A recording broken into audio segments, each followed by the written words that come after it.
I'd like to call a special meeting of the Committee of the Whole to order. A motion to consider approval of the minutes of the special and regular meetings of the Committee of the Whole on May 9th, 2017. Make a motion. Second. Second. All in favor? Aye. Aye. Number 3, discuss health insurance broker. Mike, you want to take So what that? I'd like to do today is talk a little bit about what we've done with the health insurance at the village. In an effort to take the village's health insurance program to the next level, the village recently issued an RFQ for a new health insurance broker. The last time the village conducted an RFQ process was in 2014, in which Hallberg Insurance was selected. Based on this FRQ responses received, the village staff invited 5 brokerage firms to come in for interviews.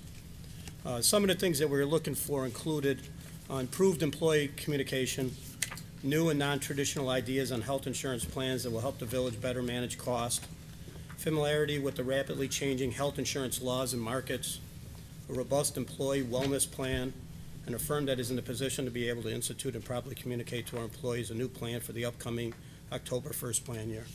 So we have open enrollment that's basically happening quickly here. And our game plan today was to just talk a little bit about what we did. As I stated and the staff stated in these pieces here, the following firms were brought in from the total firms that we had. We had 5 firms, which was Mesro, Horton, Gallagher, Financial Renaissance, and G.A. Crandall and Company. We interviewed these 5 firms and went through pretty much what these firms would be able to offer to the village. After going through the interviews with these 5 firms, we narrowed it down to 3 firms. All 3 of these firms, as far as I'm concerned, and I think the staff, as far as the people that were in the interviews, this is going to take I think the village to the next level. There's a lot of things that I think these firms can do for the village, and I think the things that they can do that I think are critical is to be able to communicate to our staffs on a lot of the things that are going on within the health industry. As everyone knows, the health industry is changing daily with everything that's going on, especially with what's going on within the health insurance industry today. The other thing that I think is critical is that they keep us up to what the regulatory climate is today. There's a lot of laws changing. These companies are very influential in understanding what's going on in the industry today. So after all the discussion and after talking to these 5 firms, we have come back with a recommendation that I am recommending to this committee that we would like to have Mesro Insurance Services as the new village health insurance broker. What in the package that you received today, we laid out the 3 firms and what each firm can offer to our employees as well as to the village. I think that the most important thing to understand is that with Hallberg, we had a set criteria that they were paid on a commission basis.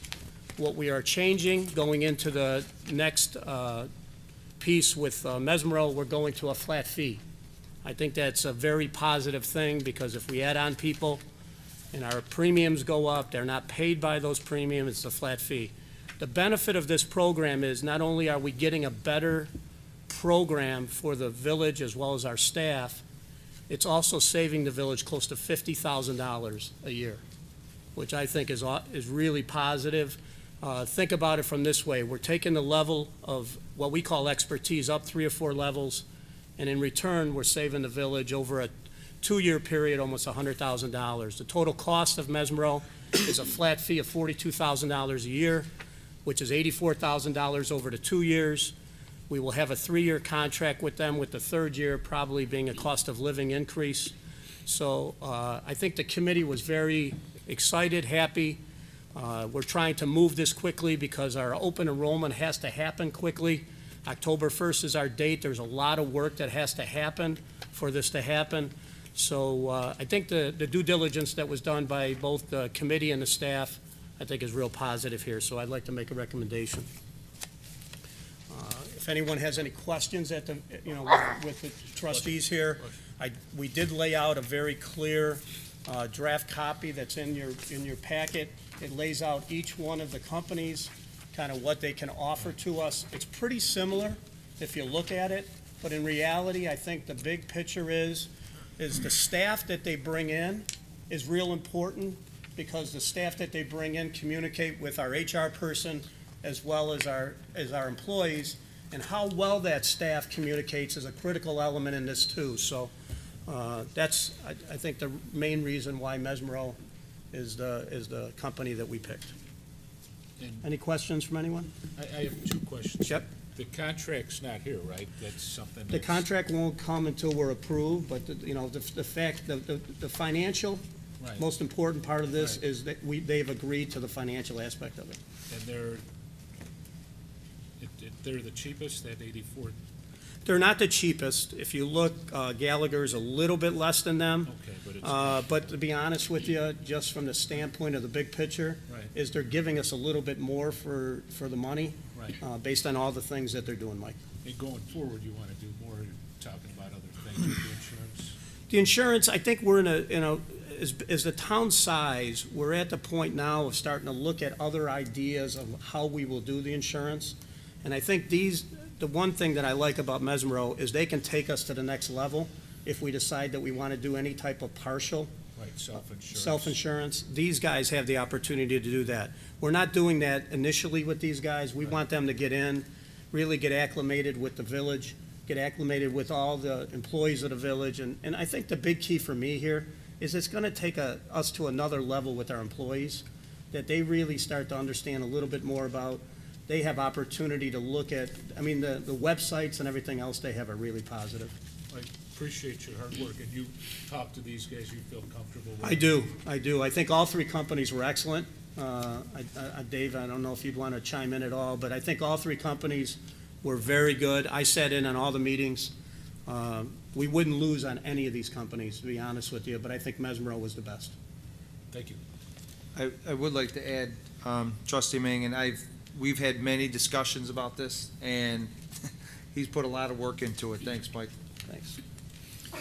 Any other questions? If not, number 4, discuss employee residency issue. Dave? Sure. Thanks, Trustee Yonker.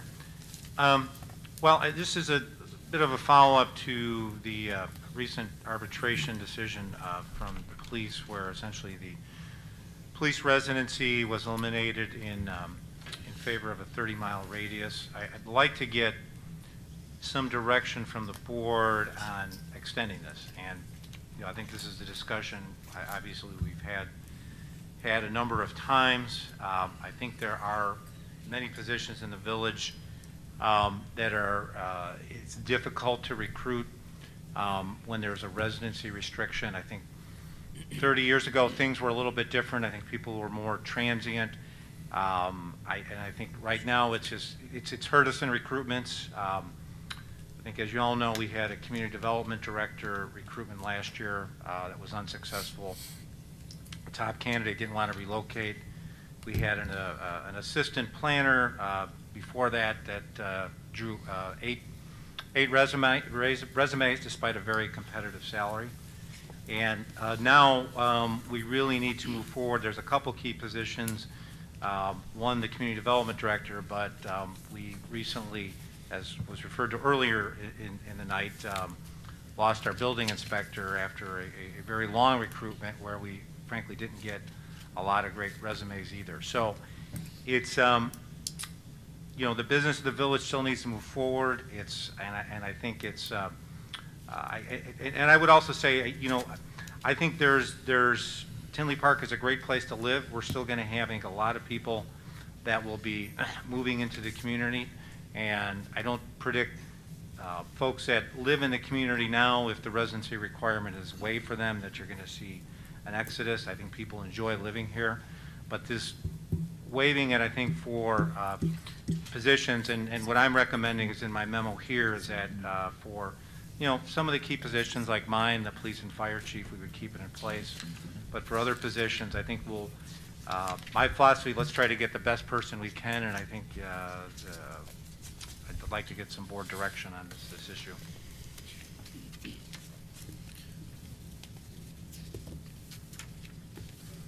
Can I? Go ahead, Mike. Is this something we could talk about and kind of do a vote on? I think there's a difference of opinion on this. I think everybody knows my opinion on the police. I did not want them to go. I'm a huge proponent of residency. I think with some of these other positions, maybe, you know, I think that living in the community gives you a vested interest. It's more than a paycheck. You live there, you want it to be great. Maybe we look at some of our positions going forward, find some exempt from the residency requirement, especially if it's difficult to recruit for those positions, maybe emergency hires or whatever, but I know there's others that are less, you know, don't think residency is as important. I don't know if you want to take a vote so that the staff I knows. think you're not voting tonight. I know, but I'm saying they're looking for direction. I think that's Okay. Okay. we heard what we had your opinion.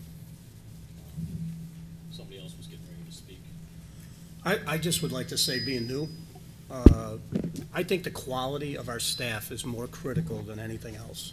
I think that the people we bring in, now, I have no problem with the chief of police, the chief of fire, and Dave being, you know, required to live in the village, but I think that we are missing out at opportunities that we can have for the quality people. We're making an assumption here that they won't live in Tinley. Right. And I think that's not the right assumption.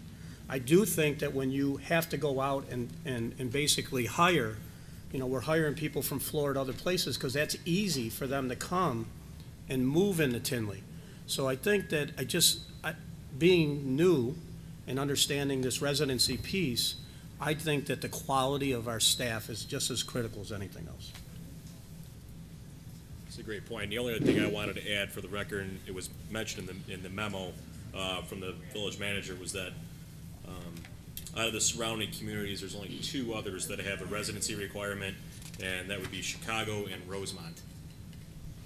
So it's not like we're the only ones doing this, or have it, for that matter. I think that was the police. Pardon me? That was for the police. The Elk Grove Village also does not require residents. Or does Okay, require I'm just residency. going off of what the village manager wrote in his memo. It's in black and white right in front of me.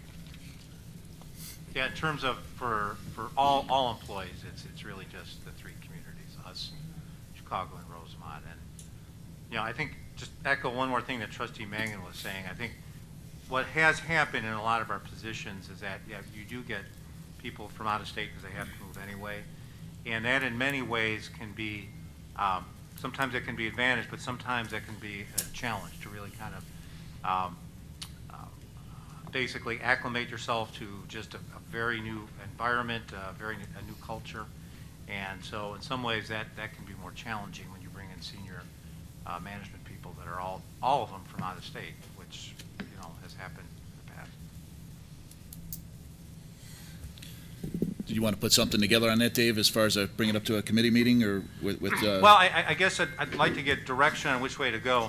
The attorney can correct me, but if we're going to change it the way I'm recommended, we're going to have to do a number of ordinance changes because all the positions, many of the positions in the village have a job description that's codified that has residency. So there'll be a whole slew of ordinance changes. But I would like some direction because I would like to be able to start the recruitment for the community development director and the building inspector as soon as possible.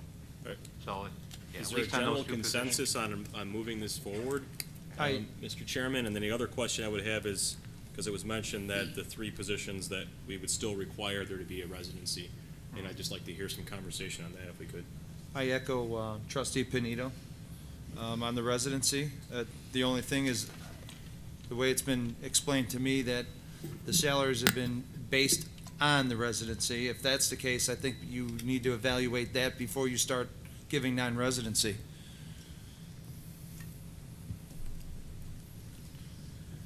You're going to give someone, they moved here and they're making X amount of dollars, and then you give them non-residency, and then they can move down to wherever they choose and live cheaper, but we're paying them at our levels.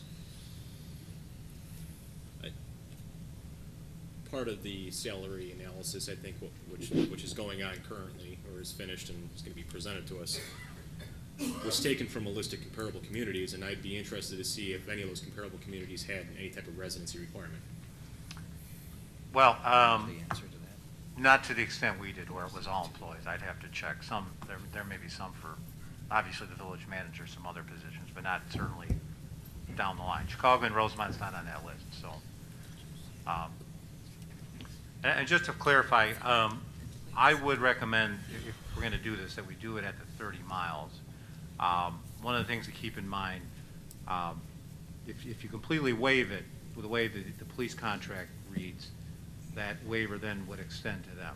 So keeping it 30 miles matches the contract, so. And I think 30 miles obviously gives us a lot of flexibility, Including staying in the States. including staying in the state of Illinois, not Indiana, yes. Anyone else have any thoughts? Yeah, I'm there- fine with it, except for, obviously, to the village manager, the police and fire chief, I would like to see reside in town. Yeah, I think we need to talk about, they still haven't got we haven't discussed their raises. I think we should finish that before we start talking about residency.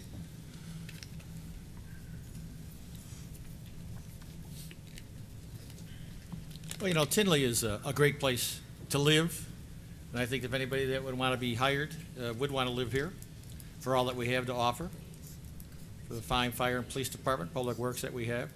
So I don't think you're going to see a mass exodus of people, and people that you're hiring new, I think they'd want to live in our community, in our schools and all that we have to offer.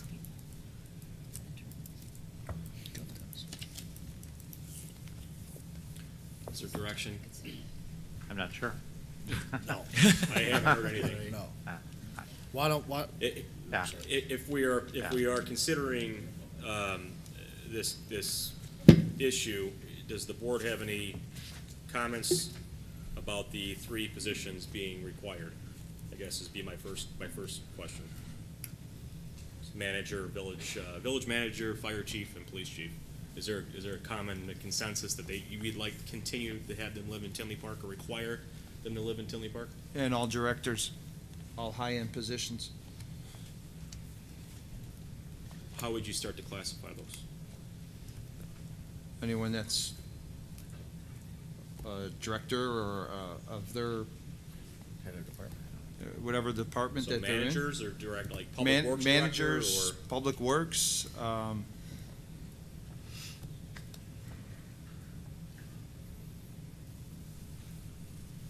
so hypothetically speaking, let's say that the board weighed in favor of lifting the residency but keeping it for the 3 positions.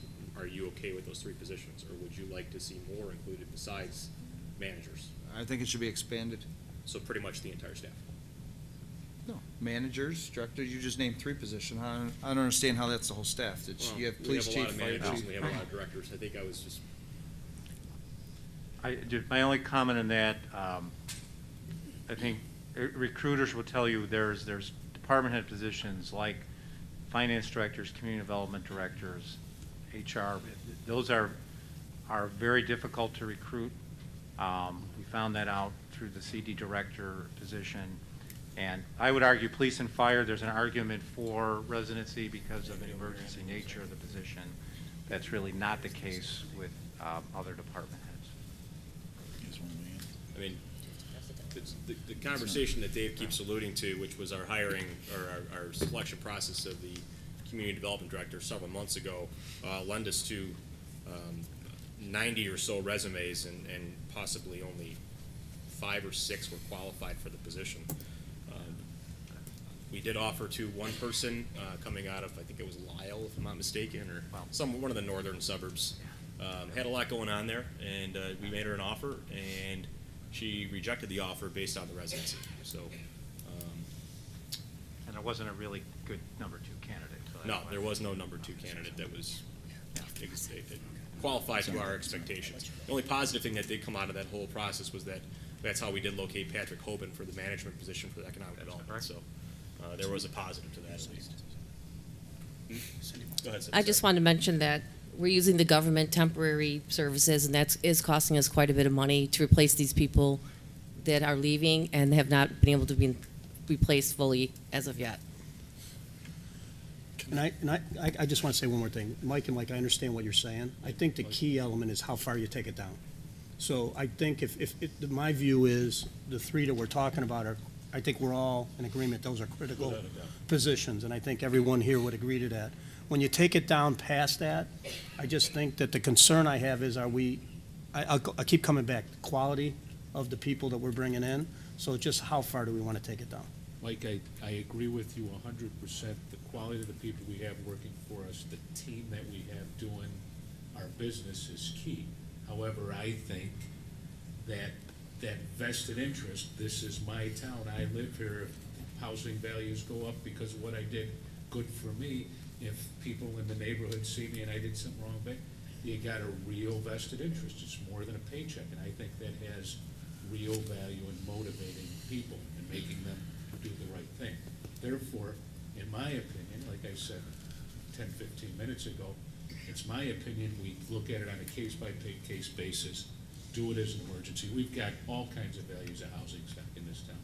I think it's a great town. I think anybody would want to live here. However, I understand people that live in Hillside or whatever, got kids in school, they're not going to come.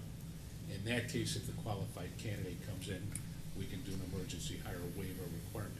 That would be my position. Can we do that legally? Do you have enough direction, Dave, or?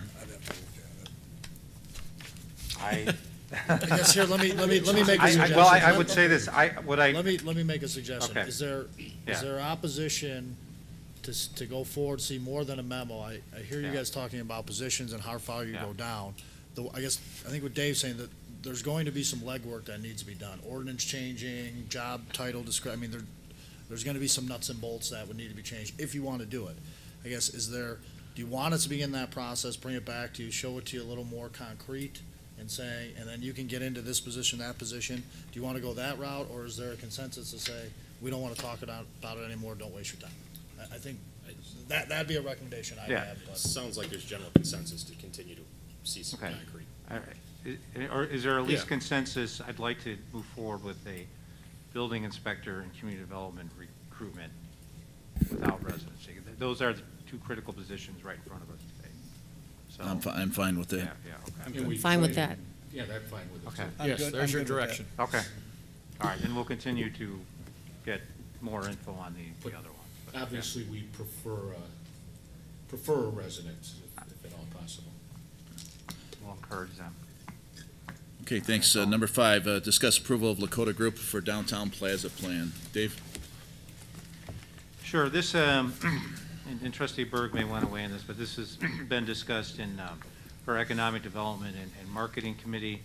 This is one of the recommendations that came from the original Roger Brooks study, that we do a study of programming and marketing for the downtown plaza. We got two proposals. Lakota's proposal was the cheapest at $79,965.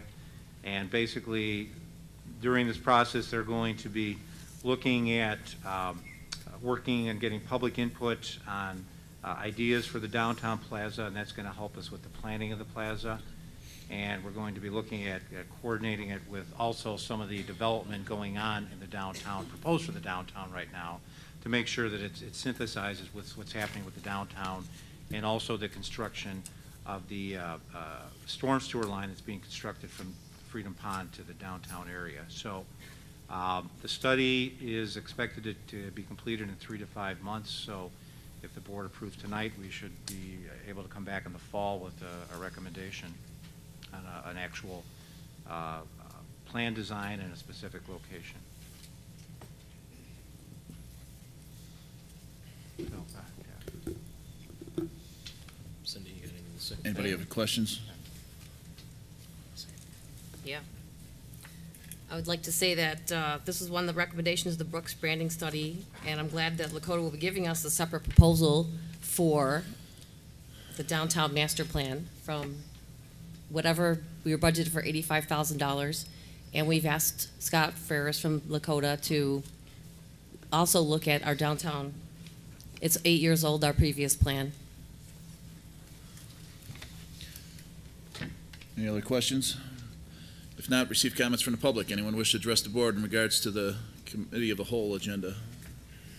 And I apologize, I got here a little late, but in regards to the scope of Lakota work, we're keeping the fountain out of that, correct? We asked him to build a fountain. We have to wait for them to do their fountain thing in it, really? Where do you want a fountain, Mike? Exactly where it is now? Was. Sorry, there is no fact, where it was. Do you know where Lakota's gonna pick the site? I don't need them to pick the site. I want the fountain where it was. I Well, mean, maybe they'll pick that spot. I have no further questions. I'm in shock. Anyone else? We have a motion to adjourn the committee meeting? Looks like you had a comment pop up. Coming over here. Dean, did you want to Dean. jump up real quick?